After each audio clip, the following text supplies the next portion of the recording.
ಮನಸ್ಸಲ್ಲಿರುವ ವ್ಯಕ್ತಿ ನಿಮಗೆ ಏನನ್ನು ತಿಳಿಸ್ಲಿಕ್ಕೆ ಬಯಸ್ತಾ ಇದ್ದಾರೆ ಅನ್ನುವಂತಹದ್ದನ್ನು ನೋಡೋಣ. ನಿಮ್ಮ ಏಂಜಲನ್ನು ಒಮ್ಮೆ ನೆನಪು ಮಾಡ್ಕೊಳ್ಳಿ. ನಿಮ್ಮ ಮನಸ್ಸಿನಲ್ಲಿರುವ ವ್ಯಕ್ತಿ ನಿಮಗೆ ಏನು ತಿಳಿಸ್ಲಿಕ್ಕೆ ಬಯಸ್ತಾ ಇದ್ದಾರೆ?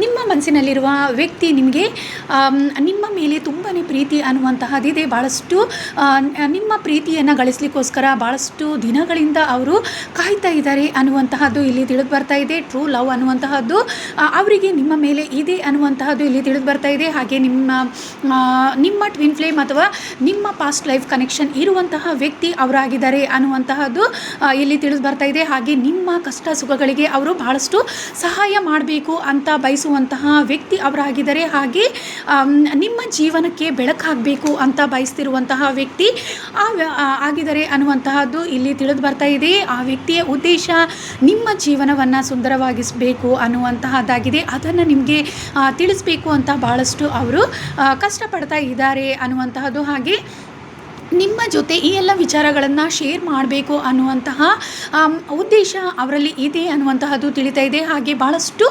ತಿಂಗಳುಗಳಿಂದಲೇ ಅವರು ನಿಮ್ಮ ಜೊತೆ ಈ ಎಲ್ಲ ವಿಚಾರಗಳನ್ನು ಶೇರ್ ಮಾಡ್ಕೊಳ್ಳಿಕ್ಕೋಸ್ಕರ ಉತ್ತಮ ಸಮಯಕ್ಕೋಸ್ಕರ ಕಾಯ್ತಾ ಇದ್ದಾರೆ ಅನ್ನುವಂತಹದ್ದು ಇಲ್ಲಿ ತಿಳಿದು ಬರ್ತಾ ಇದೆ.